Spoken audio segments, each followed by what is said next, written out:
Okay, 8th grade, on to issue 2, and that is, should the government fund and construct a wall along the southern border with Mexico? To that, conservatives say, yes. Yes, we should. They would argue that the reasons for this are, one, the first step in fixing our broken immigration system is securing our borders. That we can't necessarily fix the issues going on with immigration inside of our borders until we stop people from coming into our borders. In the words of President Trump, a nation without borders is not a nation. Having open borders erodes our security, it erodes our sovereignty, it decreases our right to rule over ourselves. And our current border system doesn't work. It's broken, the conservatives would argue. Territory is too vast. The terrain is very difficult. You're talking about mountains, deserts, rivers, 2,000 miles. It's just too hard to have proper security along the entire stretch of land. Our Border Patrol personnel and our local law enforcement in those areas are already overburdened, already overtaxed, and it is a massive drain on our resources and risking their lives. And the more the illegal immigrant population goes up, and the more difficult it will be to fix this broken system. So we have to slow down and stop illegal immigrants from entering the country. Then we can work on the problems of dealing with the millions of illegals who are living here now. They argue that the border wall is the most effective solution to preventing immigrants from coming to our country illegally. Liberals are going to argue there's ways to get around a wall, and all right, yeah, it's not 100% effective. No system is 100% effective, but that's not a reason to put the system in place. Yeah, we have a highway system. A small percentage of people that use our highways get into an accident and die. Does that mean that we shouldn't have a highway? No, for most of the time it works, and they would argue that a border wall would definitely slow down the people coming across the border immensely. That coupled with the technology that is available from GPS systems and all sorts of night vision and many different things that can be put in place within that border wall, it could really close our open border that we have right now. And we're not supposed to have an open border. 65 other nations have built border walls similar to what President Trump has proposed, and all of them have seen a slowdown in illegal immigration. Most notable would be Israel, which was experiencing people entering their country illegally and carrying out suicide bombing missions.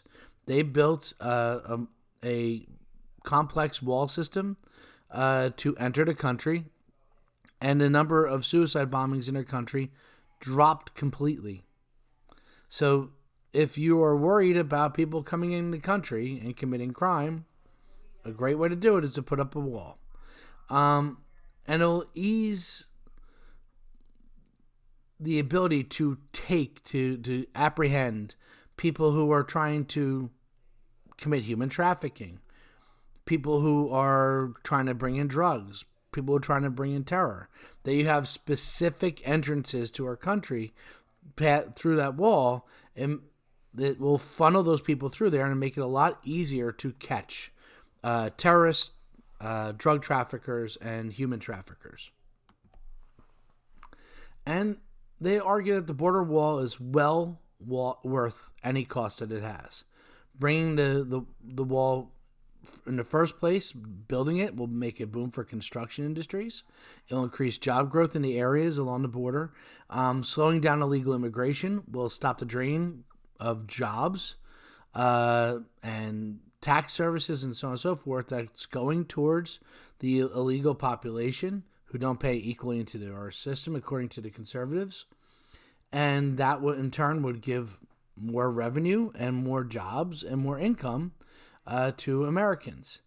It would reduce the cost of having to track down illegal immigrants who are crossing the country across that very difficult terrain, across deserts, and across really hard places that put, once again, our Border Patrol agents at risk.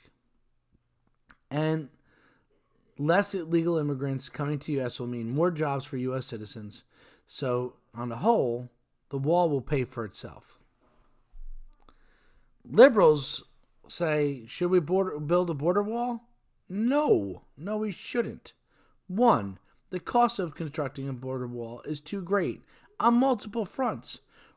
Constructing a wall over 2,000 miles, a 2,000-mile long wall along deserts and mountains and terrain that's not necessarily built for holding up a massive 30-foot tall wall, cost on the low estimates about $30 billion with a B. They argue that the wall will interfere and cost the cattle business because many of their livestock moves back and forth across the border. Cows don't say, oh, I'm in Mexico. Oh, I'm in the U.S. now. No, they just go to where the grass is. And we have numerous agreements that allow livestock to move back and forth. And we have a natural border with Mexico, the Rio Grande River. And if we put a wall on one side of it, we're essentially ceding that river and the trade and commerce and travel on that river to Mexico. That's a lot of money.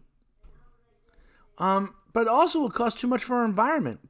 It'll prevent migratory animals from traveling back and forth along their routes. Again, animals are going to say, oh, I'm going to stay here because it's America. Oh, no, I'm going to stay here. I'm in Mexico.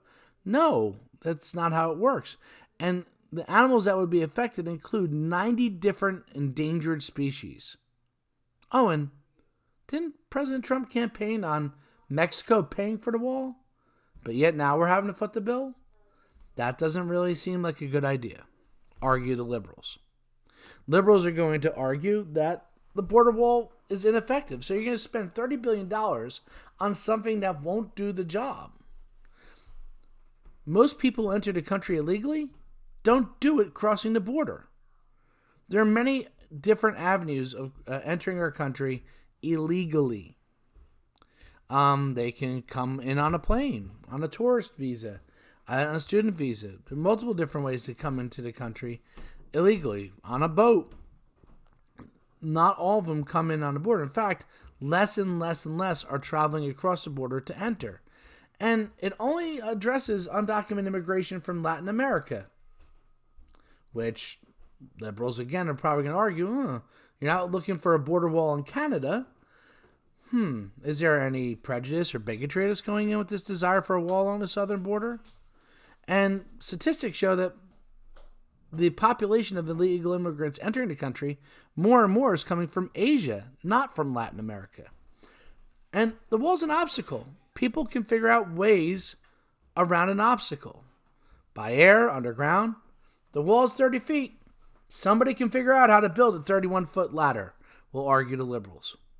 Liberals are lastly going to say that a border wall stands against American principles.